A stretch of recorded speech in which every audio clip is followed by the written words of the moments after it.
Bienvenue sur Diawara Media.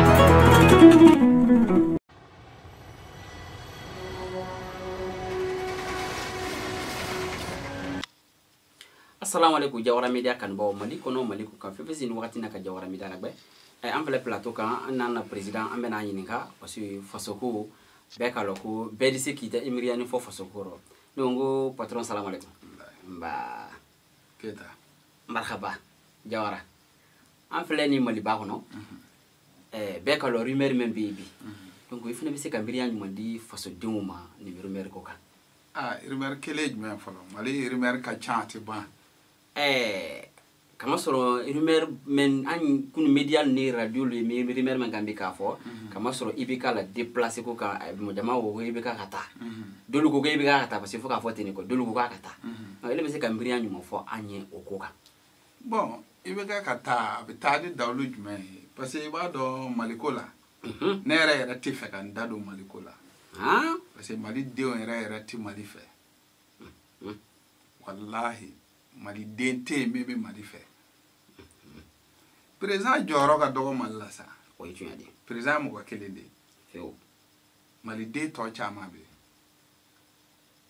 politique kele u ko politique kele ke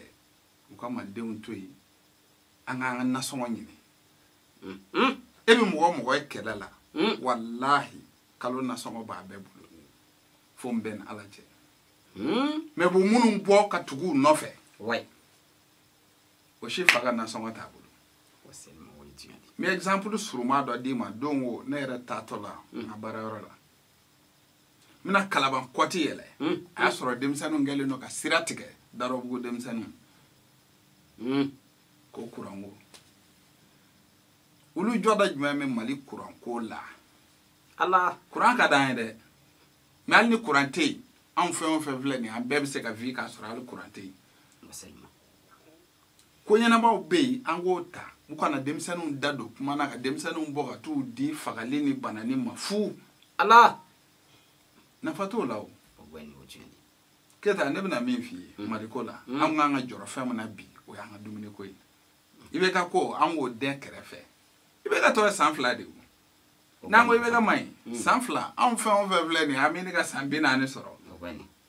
an san chama balo an president chama anyena ibe ka to sanfla de na ke na tara na ko mi se ayo wele o kana abana wi men ni mi se pour ka malien ti je ka mo soazi ibe ka ma resiki ande ya sigi ngo mali solution ibe ka de anna ibe ka boybi kana ni mo were ye mali ni problem kelelo abla situation mo na sesa ne man na fa marché lawo na fa foi tala an fa na koro na ndogo na balimo be dale fle ko fe coronavirus fe sira tigale do bela o mo do kelebe mo keme balo malla mali kono ya wi bi ulu ba ka chogodi agbele male datugu na yele ko ibeka wabi mo ni kelala ni be mali gouvernement nene chien kelengede mo shiti fe daga bo tulula agara barade nderke agbele ala donc il est pas fait ka fanya na le ku fada fina mansa mate quoi même ba na awere de mayo kurane kuma ga de do ne tewu kalamba be ba do e bunara ma de qualité mi ala bi gembere de bli no fe o seulement o yitu yadi kana siga la fi ouais ne ma fo de ay abi sebe feuna malere de may ango machine may o kuma jonen kay la question reste posée oui donc kay point d'interrogation keta anga kan refe sa wallahi billahi anga ke an refe malika usa jamana bakele me bia jamana bakele be shuga usa mali nyana mai ne ra radio do la membi ko lagine fana ka usa mali ne sara mene sara mali bi ga pression mun da mali gouvernement ka ni gouvernement ya da population ka jien dongo do be ba yere yini o yitu yadi mali am ko shite me gouvernement de bere bi ka bo gouvernement kuna gouvernement bi ga fe chogodi agole ne be sojo ma bla location na impôt ne ta sara mali ti machi soro mi yere bi ka sarali ke régulièrement ne faso ka hakɛ de ni ne be ka fɛn ɲini faso kɔnɔ faso ka hakɛ filɛ ne be ka sara ne ne be ka ne be wuli de wallahi billahi ne be wuli c'est ka place de ko bolo fana na lagɛ quoi ibi wuli ibi mali to mali de umbolo no be mali ka mi munu me mangan ci la nunu njoda shiti mali ko la ni ye fanga di ni fɛn o fɛn ma tile fila o dɛsɛ Musa Traoré fanani banen mun dara ka ala dɔrɔn ne b'a dɔn sisan mɔgɔw bɛ ka taa dugawu t'a bolo Alpha kɛra o cogoya kelen na yɔrɔ ATT tɛ an y'o gɛn dɔw yɛrɛ ko danga b'o kɔ don na ne yɛrɛ dɔ sɔsɔ ko dangaden tɛ se ka kɛ président ye sa fo ka diɲɛ wuli o bɛ kɛ cogo di ala bɛ se ka jama ɲɛmɔgɔya di dangaden ma cogo di a tɛ se ka kɛ o tɛ se ka kɛ a ye segili min kɛ ka na o tigilamaa kelen ko Jawara i ye kuma mun fɔ tiɲɛ don mɔgɔ ye tɛgɛ comment sera il a été bien accueilli ouais are yɛlɛla a ko a vraiment ko a y'a muso kɔri an bɛɛ y'a ye u kasira k'i ma Mali ye wa maliyɛn bɛ ten donc ne bɛ min fɔ ala kama a kira kama Mali n'an b'a jɔ an k'a jɔ mais président in tɛ Mali solution ye an kana baga ma dɛ wallahi dalen do diɲɛ président na ni nana bila Mali kunna a tɛ se ka Mali gérer ayi an bɛ fonctionner ngalon de kan e bɛna fɛn dɔ fɔ ne ye sisan ne b'a fɔ Keyita i yɛrɛ y'a ye e b'a fɔ ayi k'e y'a mɛn de ouais mo ko no ka bon min y'a fɛ o fana b'a fɔ k'ale y'a mɛn mɔgɔ si t'a ye bɛɛ b'a mɛn donc an k'a lajɛ anw de ko an ye alamɔgɔw ye an de ko an ye kuranɛ kalan an bɛ kuranɛ dɔn ouais bon ni b'olu dɔn ne bolo a tɛ kɛ tan a tɛ kɛ tan fiyewu o ye tiɲɛ de an ka ɲɔgɔn sɔn hakilila ka ɲɔgɔn bilasira bɛɛ tɛ se ka yɛlɛ ɲɔgɔn fɛ i b'a bɛɛ tɛ se ka kasi don kelen o seulement o ye tiɲɛ de ɔ maliyɛn bɛɛ bɛ fɛ ka yɛlɛ don kelen o tɛ ɲɛ o bɛɛ fa tɛ se ka kɛ président ye bɛɛ kɔrɔ tɛ se ka k'a ye bɛɛ ba tɛ se ka k'a ye k'o bɛ taa étape de o fana ye tiɲɛ de bɛɛ diɲɛna mɔ sisan ne yɛrɛ n'i ye ne bila Mali gouvernement ni n bɔra a don min na ne man ka ci o parce que min b'a kɔnɔ bɛɛ b'a dɔn e ye Mali ye e ye jɔn ye fɔlɔ vraiment Mali taabolo tɛ ka ne ja ne jɛna a ka baara kɔ i b'o ye bon n m'a mɛn fɔlɔ u t'a kɛ o parce que fɛn min bɛ yen u b'a dɔn so ne yɛrɛ bolo ni fɛn min taa cogo tɛ k'i ja i bɛ démissionner de vraiment nin baara in tɛ ka ne ja ne ye walan sɛmɛ a banna donc an ka kan yɛrɛ fɛ fɔlɔ an kana taa baga président ma maliyɛn ka ca dɛ an ka ca kojugu gɛlɛya m'anw ka bi ala de b'a dɔn mais an ka gɛlɛya solution a tɛ bɛɛ ka bolo dɛ a bɛ ala de bolo an bɛ ala de deli ala ka fataw kɛ Mali ye ala kelen o ye ça c'est clair oui ni ɲɛ bɛ fɛn o fɛn na diɲɛ kɔnɔ o ye ala deli de n'an dusukolo saniyalen ye anw dusukolo man ɲi ala mɔgɔ foyi t'anw ka kuma na ala sinon mɔgɔ kɛra cogo o cogo n'i ye ala deli ala bɛ fataw dɔ k'i ye mais maliyɛn bɛ ala deli an ka ko bɛ juguya ka taa dusukolo de b'o kɛ o ala dusukolo de b'o kɛ donc an ka sabali an ka hinɛ Mali in na an ka hinɛ an yɛrɛ la e mun y'i ka dutigi ye i bɛ taa tile ka baara kɛ ka fɛn ɲini ka n'i ka so mais dudenw tɛ e yɛrɛ to o ka gɛlɛn e mun y'i ka dugutigi ye i bɛ fɛn bɛɛ kɛ dugu ye dugudenw t'i to maire bɛ fɛn bɛɛ k'a ka commune ye u t'a to ministre b'o cogo la président b'o cogo la wa hali alimamuw b'o cogo la an ka sabali n'ala ye hɛrɛ min kɛ min ye wagati min an k'o t'o bolo mais Mali n'anw k'an bɛ Mali dɛmɛ Mali tɛ dɛmɛ tan dɛ walayi marché tɛ Mali dɛmɛ ni ala cɛ ni fɛn kelen karila a wari bɛ bɔ anw de kunna faamaw ka foyi t'a la i taara dɔ ka bitigi kari i y'o tigi tɔɲɔ i y'a ka diɲɛlatigɛ bila retard la i ye dɔ ka mobili vitre ci i y'a tɔɲɔ donc marché ko in ne kɔni bɛ min ɲini maliyɛnw fɛ ala kama kira kama marché ko ninnu k'a nɛmɛ sisan dɔw waatiw ye o an bɛ gɛlɛya mun kɔnɔ sisan an bɛ ala deli nɔgɔya de la an ka ala deli nɔgɔya la ala ka se ka fataw kɛ maliyɛnw ye mais mankan tɛ solution ye dɛ mankan tɛ solution ye i bɛ ka fana tɛ Mali solution ye hali i bɛ ka wuli bi Mali tɛ bɔ a nɔ na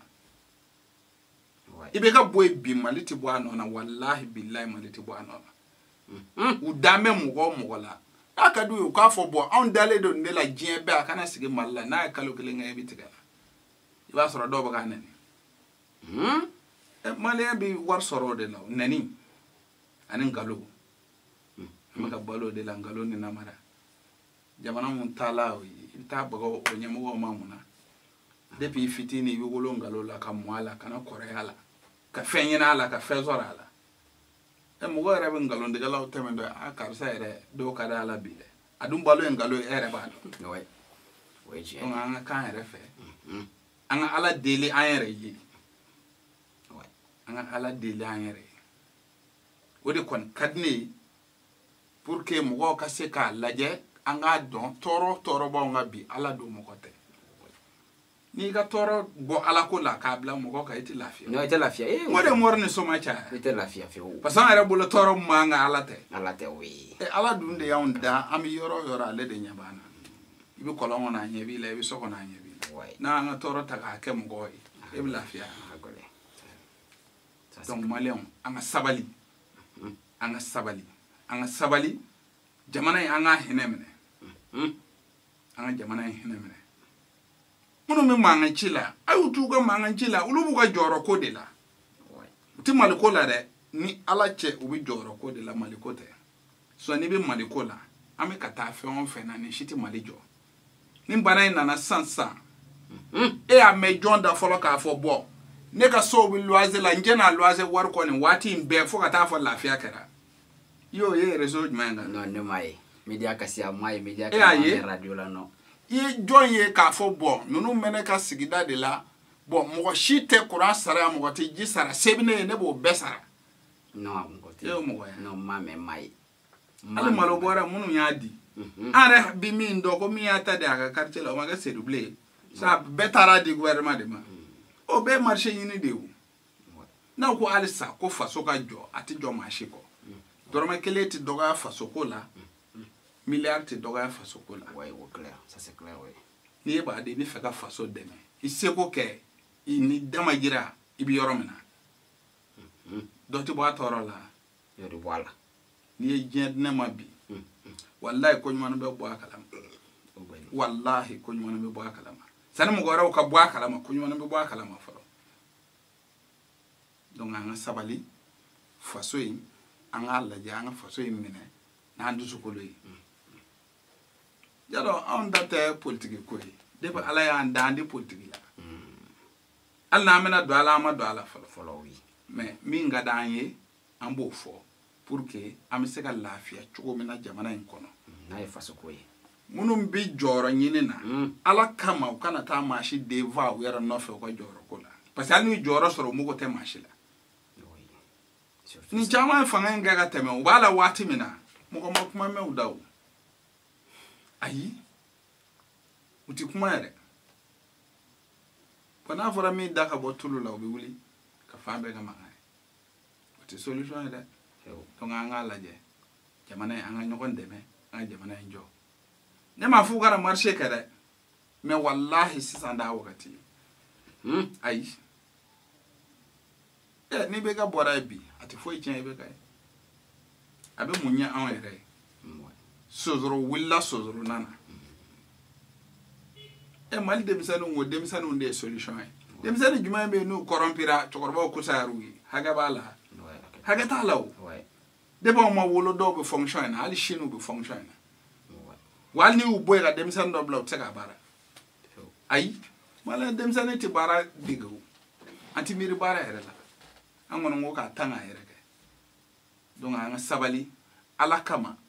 an ka se ka faso in an hinɛ k'an yɛrɛ minɛ faso in na o de kɔni kun bɛ ne fɛ bi keta k'a f'i ye Jawara Media sanfɛ vraiment nin diyara n ye kojugu a diyara n ye a bɛnn'a ma surtout an bɛ k'a lɔn ko école dayɛlɛ san bɛɛ le ten école yɛrɛ dayɛlɛla o yɛrɛ san bɛɛ le nin normalement na ni marché kɔni kan ka kɛ kan ka jɔ fɔlɔ parce que écoleden bɛ na so kamasɔrɔ bana nin ko ɲafɛ an bɛ min fɔ maliyɛn denw ye bɛnbaliya so bonya donc kelen to mɔli siga t'a la maninkaw ko ko bɛn nin ye kɛrɛ boso la n'an bɛnn'a dɔ an b'an se ka kɛrɛ kelen boso maninkaw ko ko wulufadi ni la wulufadi fa du bere tali wala jina an koni be se ko fo fadinwu yi ka fo fasodinwu yi ka fo malendinwu yi aye sabari ay tulo boni ana directeur le kana wodi ala kuma mana do bere kanni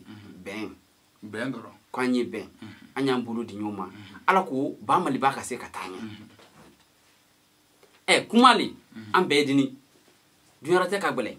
e be to kumala ka do gasila nando na men gasila e be je ka jafa kama kanto deniyaye kanto adamadiyaye parce que dunyarate la an goni faso ko le la ala ka faso nu wanye ala ka ba mali ba ala ka tanye vraiment Jawara Media directeur ni diaranye ko jugo